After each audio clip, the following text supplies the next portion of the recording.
Sok szeretettel köszöntünk mindenkit ezen az estén. Mindazokat, akik eljöttek, hogy együtt ünnepeljünk, vagy kezdjük meg az ünnepet, vagy az adventi hangulatban még együtt legyünk az ige mellett. Én arra gondolok, vagy azt remélem, hogy ezzel mint egy hagyományt is teremtünk, és minden karácsony előtt lehet egy ilyen alkalom, amikor összegyűlünk, énekeket hallgatunk, együtt énekelünk, igét hallgatunk, megnyitjuk a szívünket, készítjük az Úr számára. Hát ezt tesszük ma is, és ezt szeretnénk tenni. És hívjuk most Isten segítségül, hogy áldjon meg velünket, és legyen velünk ezen az estén is. Szólítson meg minket az igék által és az énekek által. Most maradjunk így ülve, hajtsuk meg fejünket, és imádkozzunk. Menj, édesatyánk, kegyelmes Istenünk, hálát adunk néked, hogy békében és szabadon összegyűlhetünk, itt lehetünk színed előtt, és figyelhetünk most arra, amit te akarsz mondani, foglalkozhatunk a lelkünk sorsával. Kérjük, Urunk, hogy áld meg bennünket, áld meg mindazokat, akik énekelni fognak, szolgálni fognak ma este, és kívánjuk, hogy ez legyen a te dicsőségedre, és legyen a mi lelkünk javára és üdvére. Légy te felmagasztalva, tisztelve, áldva mindabban, amit teszünk az Úr Jézusért. Amen. Átadom a szót az énekeseknek, ezúttal a gyermekek fognak énekelni, vagy két éneket, aztán majd közösen is fogunk énekelni.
Minden lélek áll, minden zaj kiáll,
közösen fogunk énekelni egy éneket, azt követően majd a kamarakórus énekel 3 éneket, és tesz egy bizonságtételt. Jézus visszajön, mindig készen várjuk őt. Csak a 4. verszak után, vagy az utolsó verszak után fogjuk megismételni a halleluját.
Csak lépünk bátran az útra, nem várna semmi sem el. Lesz harcunk újra meg újra, de a célban várva vár. Dicsőség, erős szép dicsőség, örök égés dicsőség, neved elállhassék, Jézus szerte szív. Dicsőség, erős szép dicsőség, örök égés dicsőség, neved elállhassék, Jézus szerte szív.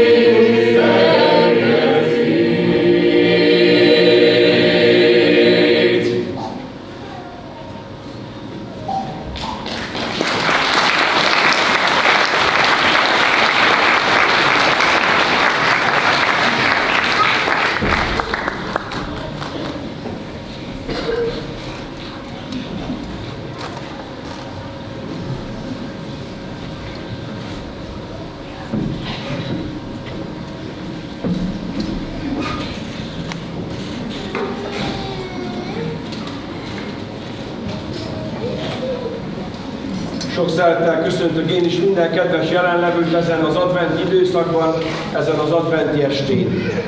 Advent van. Várakozás.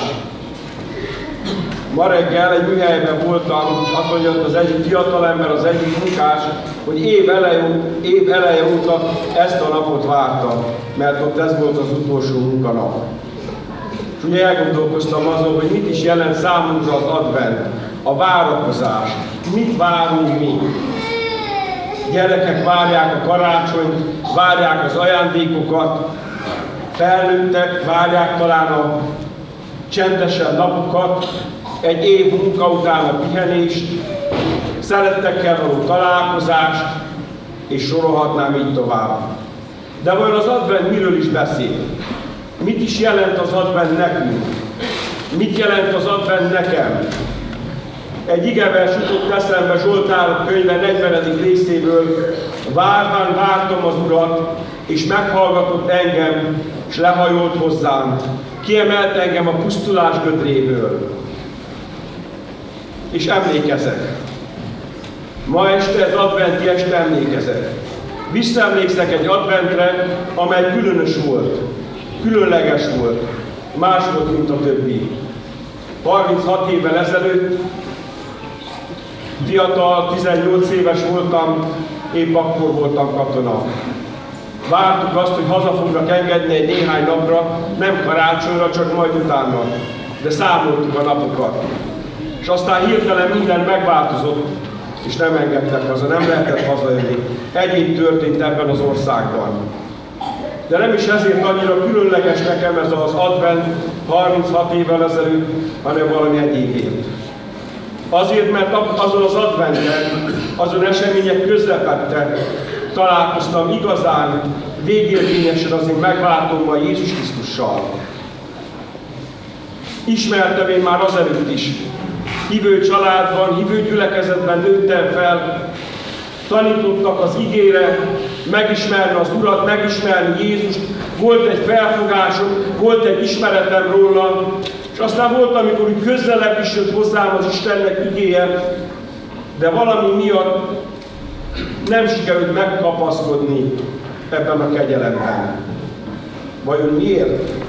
Azért, mert mindig úgy gondoltam, hogy nekem valamit kell tenni, valamit kell cselekedni, valamit kell produkálni, nehogy véletlenül szégyenben maradjak utána.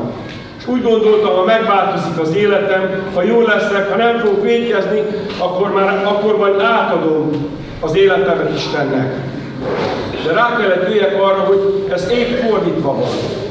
Először át kell adnom az életemet neki, és utána nem én fogom azt megváltoztatni, hanem ő fogja azt megváltoztatni. Azt, hogy mondj Isten, hogy kegyelemből tartottatok meg hitáltal, nem cselekedetekből, hogy senkinek érkedjék. És így voltam én is. Rá kellett jöjjek az évek folyamán arra, hogy én nem tudok önmagamtól jó lenni, nem tudok önmagamtól Isten szerinti életet élni, nem tudok jót produkálni önmagamtól, mert ott van bennem a szívemben vallásos jó neveltetésem ellenére a bűnnek a magja, a bűnnek a csirája és a bűn. De visszaemlékszem arra az estére, nem voltunk mi hősök, Egy félénk 18 éves fiatal voltam akkor, de amikor nem tudtuk azt, hogy mi fog következni, mi fog ránk várni, és úgy elkezdtem számot vetni az én életemmel, eszembe jutott az, hogy az életem nincs rendezve Istennel, nincsen békességem. De azok az igék, amelyeket hallottam 18 éven keresztül, azok ott voltak a szívemben, és tudtam, hogy mi a teendő. Hogyan lehet Istennel rendezni a múltamat. És emlékszem, ott a kaszárnya szobában letérdeltem Isten előtt, és elmondtam Istennek mindazokat a bűnöket, amik eszembe jutottak az életemből.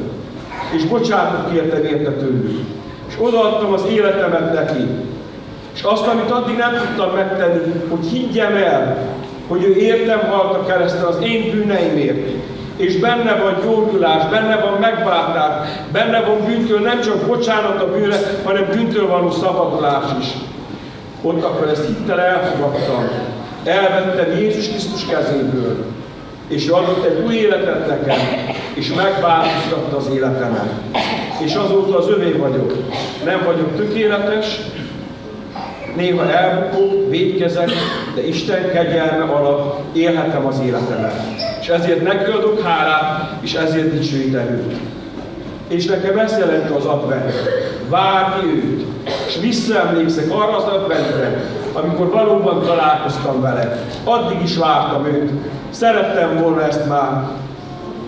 Csak nem tudtam őt hittel megragadni. Visszaemlékszem arra, hogy gyerekkoromban hallottuk az ígét adventekor, hogy visszajön az Úr.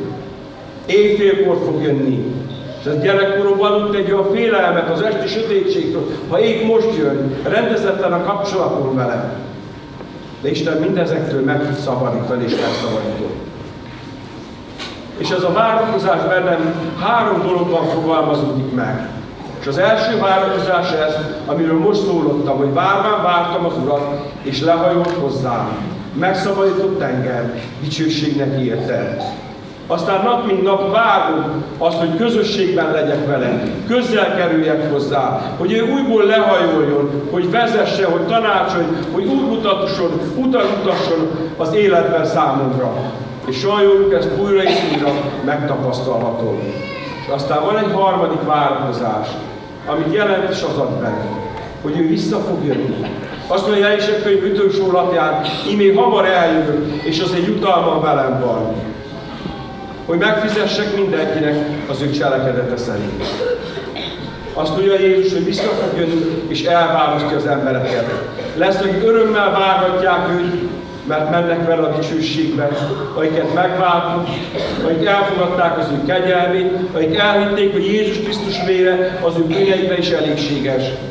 De akik nem akarják Jézus Krisztus kegyelmét, talán önmagukban bíznak, úgy gondolják, hogy megoldják ő életük problémáit, nehézségeit, bűneit, és sorolhatnám tovább.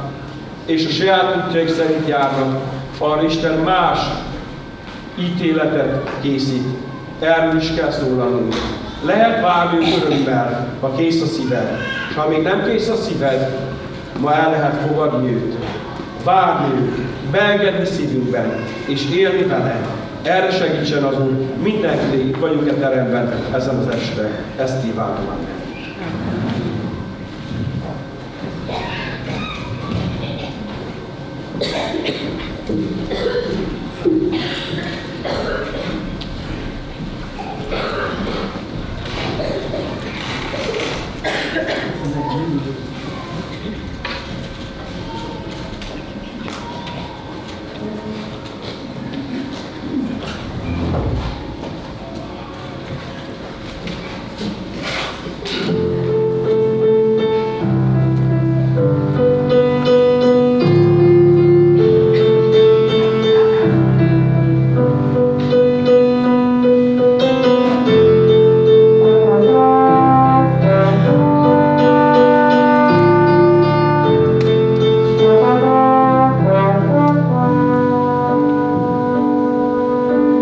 Mindig értünk harcol Jézus, körülötted angyal.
közösen fogunk énekelni egy éneket újra, és ezt az éneket úgy énekeljük, hogy felállunk. Nem tudom, mikor lesz, talán éppen ma.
szeretnék idézni, amit állva hallgatunk meg a Jelenések könyve első részéből, a 7. és 8. vers. Jelenések első részében így van megírva Isten igéje. Ime eljön a felhőkkel, és meglátja minden szem, azok is, akik átszegezték. És síratja őt a föld minden nemzetsége. Úgy van. Amen. Én vagyok az alfa és az omega, így szól az Úr Isten, aki volt, aki van, és aki eljövendő a mindenható. Amen. Foglaljunk helyet.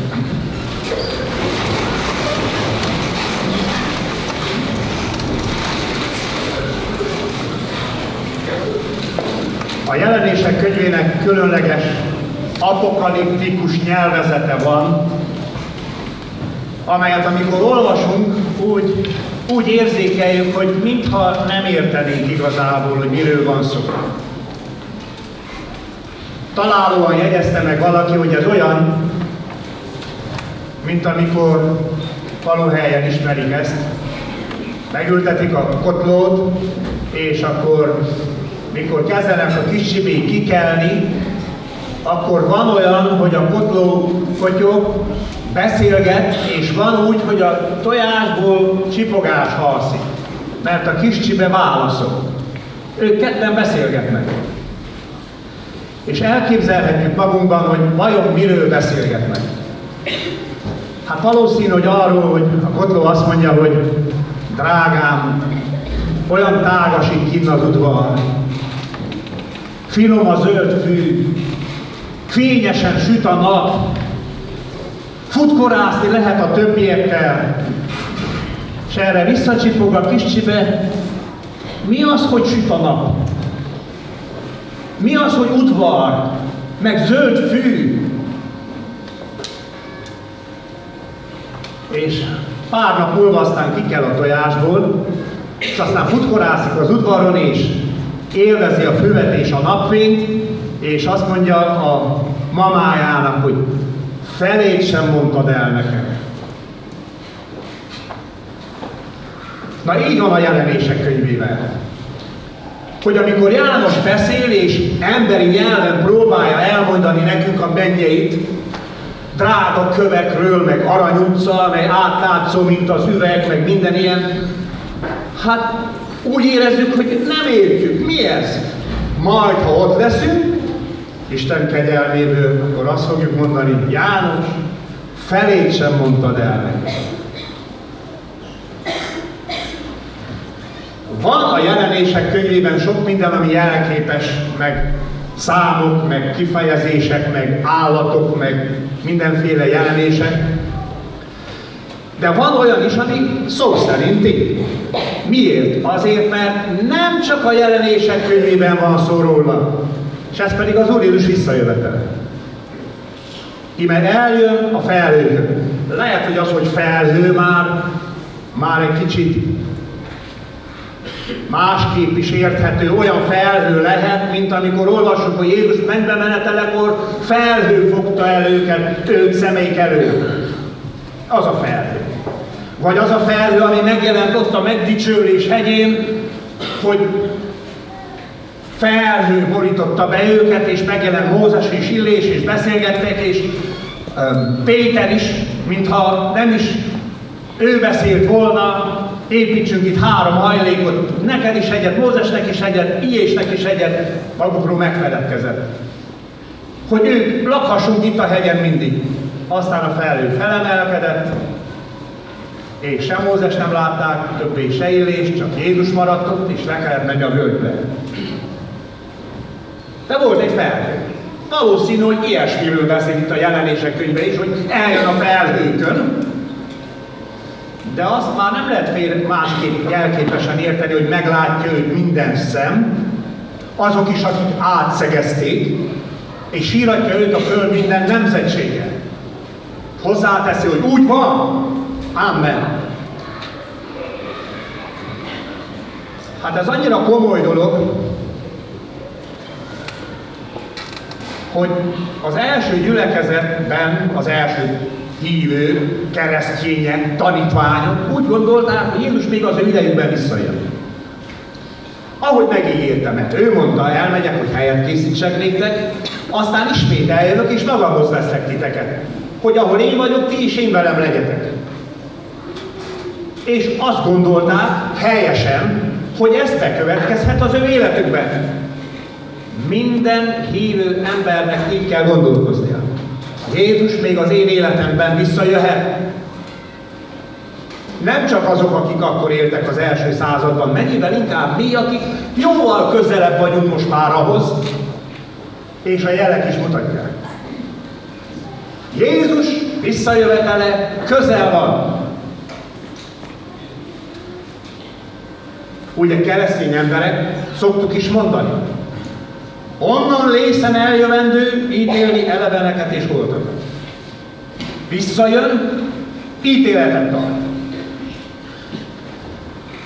Nem foglalkozunk eléggé a Jézus visszajövetelével. Beszélnünk kell róla. Hát most akkor beszéljünk róla, mert itt van például ez a megjegyzés, hogy ő vissza fog jönni, mert eljön a felhőkön.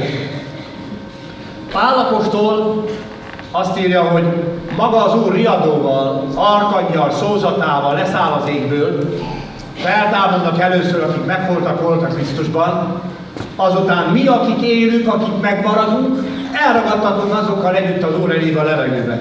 És mindenkor az Úrral leszünk. Na, vigasztaljátok egymást ezen beszédekkel. Ő magáról, mikor ezeket írta, még úgy mondta, hogy mi, akik élünk, akik megmaradunk. Valamikor az 50-es évek elején írta ezeket a szavakat, a korintusi levelet valamivel később, már 55 után, és abban már említi, hogy némelyek már elaludtak, de vannak, akik még mindig élnek azok közül, akik Jézust látták feltámadva.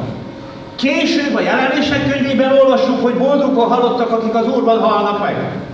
Meg ő maga, Pál apostol is mondja, vagy 10 évvel később utolsó levelében, hogy én már megáldoztatom, az elköltözésem ideje beállott, a nemes harcot megharcoltam, futásomat elvégeztem, a hitet megtartottam, eltétetett nekem az igazság koronája.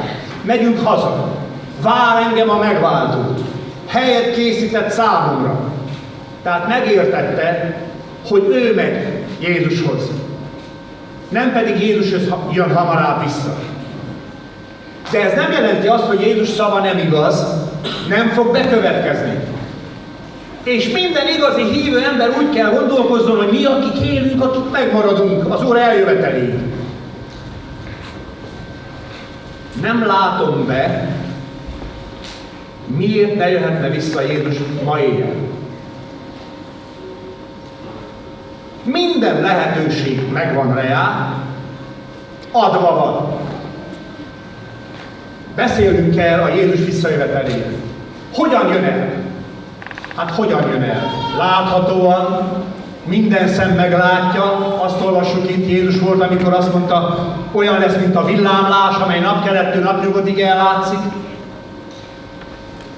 Ha azok is meglátják, akik által szegezték, azt jelenti, hogy ők feltámadnak, a halottak feltámadnak. Az Úr gyermekei, akik élnek és akik meghaltak már, mert feltámadnak, együtt mennek, hogy vele találkozzanak, és lesz ítélet. Onnan részen eljövendő ítélni eleveneket és holtakat. Hirtelen, mint a tolvaj, váratlanul. Egyre inkább úgy tűnik, hogy a világ nem várja. Meglepi őket, váratlanul, ahogy az Úr Jézus erről beszél. Azt mondja Lukács 12-ben, de Máténál is mondja 24. részben, amiképpen Noé napjaiban volt. Akképpen lesz az emberfiának eljövetele is, mert amiképpen az özönvíz előtt való napokban ettek és ittak, házasodtak és férjhez mentek mindabban a napig, amelyen Noé a bárkába beméne, és nem vettek észre semmit, míg nem eljött az özönvíz, és mindannyiukat elragadta. Akképpen lesz az emberfiának eljövetele is. Feltűnő, hogy itt nem bűnös dolgokat említ az Úr Jézus. A bűnök elválasztanak minket tőle. De itt arról van szó, hogy esznek, isznak, házasodnak, dolgoznak, a mindennapi teendők között megfeledkezhetünk arról a fontos dologról, hogy nekünk Jézussal kell találkozni. Mindannyiunknak meg kell jelennünk a Krisztus ítélőszéke előtt. Jézus visszajön. Készen várjuk el. Ez itt a nagy kérdés. Mert Máté 24-ben azután arról van szó, 25. részben, hogy a 10 szűz várták a vőlegényt. Makulátlanul szüzek voltak, mind vártak, csak abból volt 5, akik okos szüzek voltak, a másik 5 nem volt az. Mondhatnánk Bibliát ismerő, hívő emberek, erkölcsileg makulátlanok, de a vőlegény megérkezésekor némelyek nem lesznek készen, és nem tudnak bemenni vele, elragadtatni vele, hogy vele legyenek örökké, zörgettek az ajtón, és nem nyitatott meg számukra. Az volt az olajválság. Nem volt elég olajuk a lámpásukban. nem voltak készek. Van-e olaj a lámpásunkban? Van-e élő hit? Meg vannak-e bocsátva a bűneid? Kibékültél-e Istennel? Van-e bizonyosságod arról, hogy ha Jézus jön, akkor vele leszel? Hazavisz? Van-e élő reménységed? Van-e olaj? Mert hogy összegyűltünk most is, várjuk Jézust, de készen várjuk. Elvisze magával. Van az a kérdés is, hogy mikor jön el. Hát ez a legérdekesebb kérdés, és sokan próbálták kiszámolni ennek a dátumát, persze hiába, mert maga Jézus mondta, hogy nem tudja senki, csak az Atya egyedül. Ezt nem lehet úgy kiszámolni. Ez igaz. De mégis Jézus azt is mondta, hogy mikor a fügefa zsendül, tudjátok, közel van a nyár. És mikor látjátok ezeket a jeleket, akkor tudjátok, közel van az ajtó előtt. Jakab apostol azt mondja, a bíró az ajtó előtt áll, mintha már rátette volna a kezét a kilincsre és nyitná ki. Jön! És melyek azok a jelek? Hát beszélhetnénk világpolitikai jelekről. Beszélhetnénk társadalmi jelekről, mert ez a társadalmi felbomlás és erkölcsi relativizmus, amely az egész világra elterjedt, egy jel, de vannak fizikai jelek, ilyen, tehát földrengések, meg járványok, mondta az Úr Jézus, mindenfele. Aztán vannak lelki jelek. Szeretnék 5 ilyen jelet megemlíteni egy kis összefoglalóval, mert nem tudom mindet felsorolni, amelyeket az Úr Jézus maga említett. 1 Timóteus 4-ben azt mondja, a lélek világosan mondja, hogy az utolsó időkben némelyek elszagadnak a hittől, mert megtévesztő lelkekre és ördögi tanításokra hallgatnak. Olyanokra, akik képmutató módon hazugságot hirdetnek, akik meg vannak bélyegezve saját lelkiismeretükben. Az okkultizmus és a hamis tanítás annyira elterjedt, hogy szinte sokan nem is tudják már megkülönböztetni, hogy az a hamis. Az nem igaz. És arra hallgatnak, arra figyelnek. A másik, amit a tesszalonikai levélben említ az apostol, a törvénytelenség. A törvénytiprás titokban már folyik. Csak hogy annak, aki azt még visszatartja, el kell az útból tűnnie. Akkor jelenik meg nyíltan a törvénytipró, akit az Úr Jézus meg fog ölni szájának leheletével, meg fog semmisíteni eljövetelének fenségével. A törvénytelenség rejtélye vagy titka, a Pál idején is működött már, de nyílt törvénytelenség Isten akarata ellen, kijelentett szándéka ellen, amit ismernek az emberek úgy általában, mégis lázad ellen. Törvénytiprás történik, szándékosan. Ez jel, Jézus eljövetele közel. Pál apostol azt mondja Timóteushoz írt levélben, hogy a szeretet sokakban meghidegül. Persze, mást is mond, azt mondja, az emberek lesznek önzők, pénzsovárak, dicsekvők, gőgösek, istenkáromlók, szüleikkel szemben engedetlenek, hálátlanok, szentségtelenek, szeretetlenek, kérelhetetlenek, rágalmazók, mértéktelenek, féktelenek, jóra nem hajlandók, árulók, vakmerők, felfogalkodottak, akik inkább az élvezeteket szeretik, mint az Istent. Hát elég, ha meghallgatod a híreket, vagy megnézed a tévében a híradót, és láthatod, hogy ez szaporodott el a világban. Ez van körülöttünk. Jézus eljövetele közel. Szólnom kell az üldözésről is. Mert az Úr Jézus is beszélt róla, Pál apostol is beszélt róla. Van egy Voice of the Martyrs nevezetű szervezet, amely összeírta és számon tartja, hány mártír van évente a világon. És a megállapítás a következő. Ahány mártír meghalt keresztények közül a hitért, Az utóbbi 50 évben annyi nem halt meg az előtti 2000 évben. Olyan sokan adták az életüket. Minden évben több ezren halnak meg a hitükért. Mert az üldözés mutatja, hogy Jézus eljövetele nagyon közel van. És azt említem még, amit Máté evangéliumában olvasunk, maga az Úr Jézus mondja, hogy Isten országának ez az evangéliuma pedig hirdetteti az egész világon, bizonságul minden népnek, és akkor jön el a vég.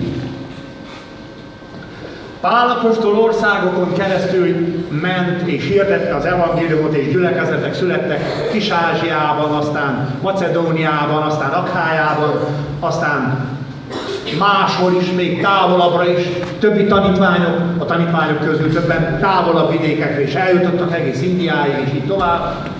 Hirdették az evangéliumot, de nem tudták felkarolni az egész világot. Nem jutottak el mindenhová. Manapság több ezer misszionárus a világon hirdeti az evangéliumot különböző népcsoportok, különböző földrészek és országok, vidékek között. De gondoljunk bele, nem csak a rádió és a tévé juttatta el az evangéliumot. Manapság az internet által mindenki hozzáfér. Mindenhol hozzá lehet férni.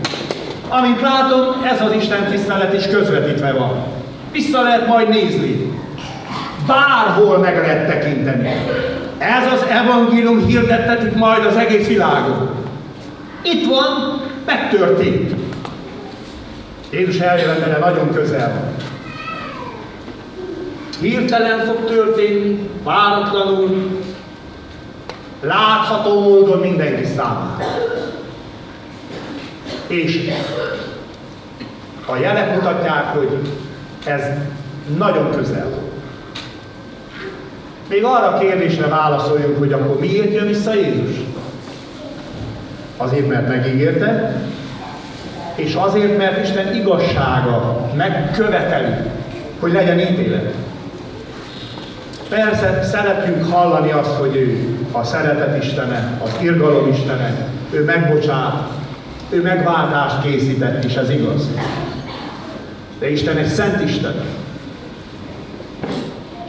És az ő igazsága és szentsége nem engedi meg, hogy ne büntesse meg a bűnt. Lesz ítélet. Neked is ott kell lenned, nekem is. Mikor ezt mondom, az énekíró azt mondja, ó, de remeg a szívem. Vajon Jézus Mesterem, hogy lesz velem megelégedve? Elvégeztem a munkát, amit rám bízott. Elmondhatom az apostollal, hogy a nemes harcot megharcoltam. Futásomat elvégeztem, a hitet megtartottam. Elvégeztél mindent, amit Jézus parancsolt? Megtetted a magad részét? Válaszoltál a hívására? Jézus visszajön. Nem úgy, mint először. Ünnepeljük az első eljövetelét. De a nagy ünnep akkor lesz, amikor mindenki ott lesz. És némelyek sírni fognak. Síratja őt a földek minden nemzetsége. Még belegondolni is milyen rettenetes ez. De nem mindenki sír majd. Pál apostol azt mondja, vigasztaljátok egymást, de beszédekkel. Azt jelenti, hogy az vigasztaló, örömteli esemény lesz, amikor Jézussal találkozol, ha az övé vagy. Ez a mai este erre akar felkészíteni. Ne érjen minket váratlanul. Ha Jézus visszajönne, ma éjjel, mehess örömmel elébe. Jézus visszajön, mindig készen várjuk őt. Isten segítsen minket erre. Amen.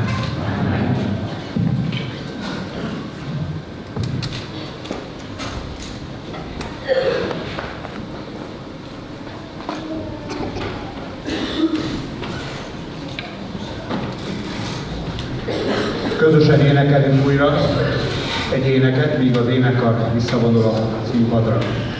Maradj velem, mert immár alkogyunk.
imám hozzám száll. Úr Jézus, jöjj, a szívem kiáll. Ha úgy érezném, összetörnék, megragadom az élő reményt. Úr Jézus, jöjj, olyan rég várunk rád, hogy majd visszatérsz, meggyógyul a szív, meglátunk téged, hogy vágyódunk rád, most a szívünket áll. Jöjj közel át, halld meg imád, Úr Jézus, jöjj. Nem lesz több harc, lehull minden láng. Mikor visszatérsz, A szívem már kész, egyekletünk, nincs különbség. Együtt zengünk, Jézus nevét. Úr Jézus, jöjj, olyan rég várunk rád, hogy majd visszatérsz, meggyógyul a szív, meglátunk téged, hogy vágyódunk rád, most a szívünket áll. Jöjj közel át, halld meg imád, Úr Jézus, jöjj, Úr Jézus, jöjj. Egy nap visszatér, és a szemedbe hív, ragad meg ma a jelenlétét. Tentre terhelt, kegyelmet elhív,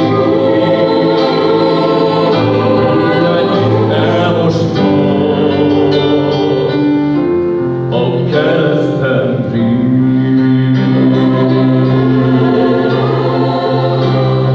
Úr Jézus, jöjj,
mert megjelent egy angyal, így szól, ne féljetek, Mert megszületett ő ki minden népnek örömelet. Zengjen az angyalokkal és a pásztorokkal, hogy Jézus Krisztus megszületett. Elhagyta értünk a mennyet, hogy megmentse életünk, hadd zengjen róla énekünk.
Igen,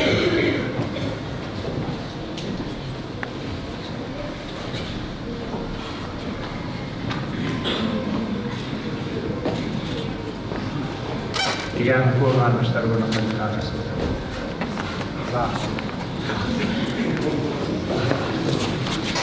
Nagy szeretettel köszöntelek mindnyájatokat, és hálás a szívem ezért a mai alkalomért.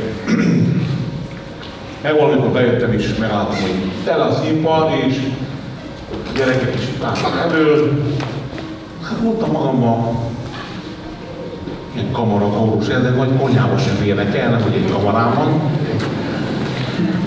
De olyan szép volt minden, hogy égnek állt a haja tőlem, és mindattól, amit hallottunk itt ma este, azt is észrevettem, hogy hála Istennek kezd kicsi lenni a színpad, ez legyen a legkisebb problémánk, hogy legalább a karmesteri beállót hozzunk ide előre, hogy a kórus is, hogy kamara, hogy nagy kórus, kis kórus, mindenki férjen el nyugodtan a színpadon.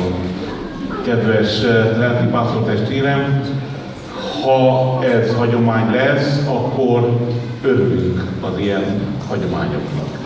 És Isten éltesse ezt a hagyományt és az ilyen hagyományokat itt a községünkben. És azt szeretném még elmondani, hogy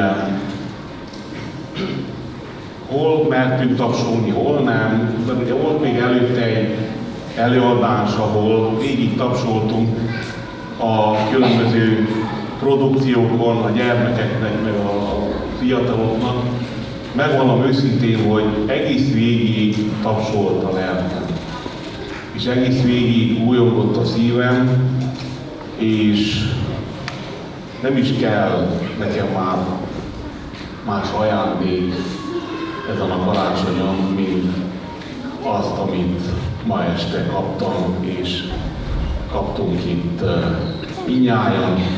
Persze mondjuk ezt felnőttek, gyerekeknek minden lesz, tudom én, biztos vagyok benne, de látni és hallani és érezni azt, hogy Isten ajándékával megszólal az Isten ajándéka, és hogy a talentumaitokat ilyen szépen kamatoztatjátok, ami a mi lelkünk üdvösségére is szolgál. Hát kívánom, hogy Isten áldja meg az életeteket, szolgálatotokat, és nagyon szépen köszönöm magam, családom és az önkormányzat és a helyi tanács nevében is mindezt a mai estét. Köszönöm a lelkipásztornak és a kedves gyülekezet vezetőknek is ezt a nyitott hozzáállást, hogy ez létrejöhetett itt a mai este, és bátorítom titeket, mindnyájatokhoz, hogy még máskor, sokszor, gyakran legyen ilyen. Az előző előadásban azt is elmondom nektek, a leggyakrabban elhangzott név, az a Sütő Szilárd neve volt, úgyhogy külön köszönöm, kedves Szilárd, az előző fellépésekben is a hozzájárulásodat, és mindabban is, amiben hozzájárultál, és mindjárt amiben hozzájárultak itt a mai estéhez is. Kívánom, hogy legyen mindnyájatoknak ilyen áldott advent és áldott karácsony, és hogy mindig ez a fény ragyogjon a lelkünkben és a szívünkben, amit ti ma este ott meggyújtottatok, vagy jól felerősítettetek bennünk. Úgyhogy nagyon szépen köszönöm. Hirdetem még továbbá azt, hogy a hétvégi programunk és adventi és karácsonyra való készülünk is még tart. Holnap délben, vagy kora délután 2 órára várok mindenkit, főleg a gyermekeket, fiatalokat, bábszínházban. Köszönöm a kedves lelki pásztornak és kedves feleségének is a szervezést és a közbenjárást, a bábszínházért is. Este pedig ugyancsak sok talentummal rendelkező fiatalokat, gyerekeket láthatunk majd itt a színpadon, vasárnap pedig a hagyományos jótékonysági koncertre, előadásra és szolgálatokra jót is várunk mindnyájatokat szeretettel. Úgyhogy engedjétek meg, hogy jöjjön ki belőlem az, amit egész végig tapsolt a szívem és a lelkem. Kérlek titeket, és aztán mindenki magyarázza, hogy nektek tapsoltok, vagy az Úrnak tapsoltok, vagy kinek tapsoltok, de egy nagy tapsot kérlek.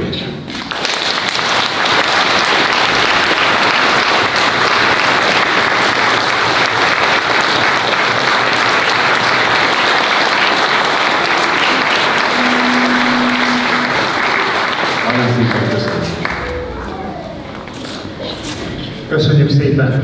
Mielőtt záróimát mondanánk, áldást kérnénk és mondanánk, énekelünk még egy éneket közösen. Egy nap mindent újjá teszel, Jézus. Egy nap minden sebünk befog, mikor mind fönn a mennyben.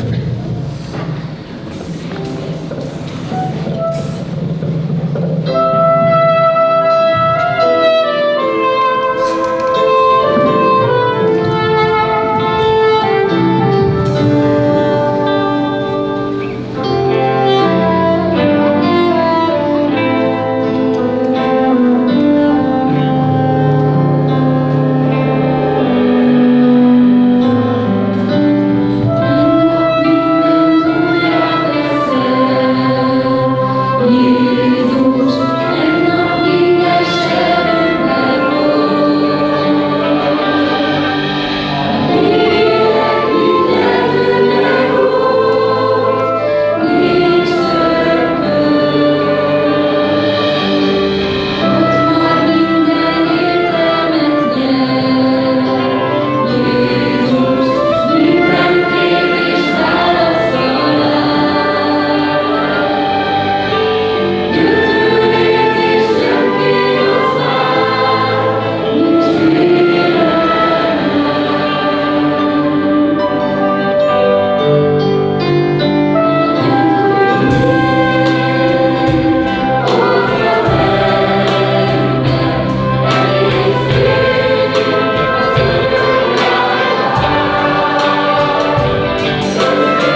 Áldjon meg minket az Úr, és őrizzen meg bennünket. Világosítsa meg az Úr az ő orszáját mi rajtunk, és könyörüljön mi rajtunk. Fordítsa az Úr az ő orszáját mi ránk, és adjon békességet nékünk. Ámen. Köszönjük, hogy eljöttek. Áldott ünnepet kívánunk mindenki számára.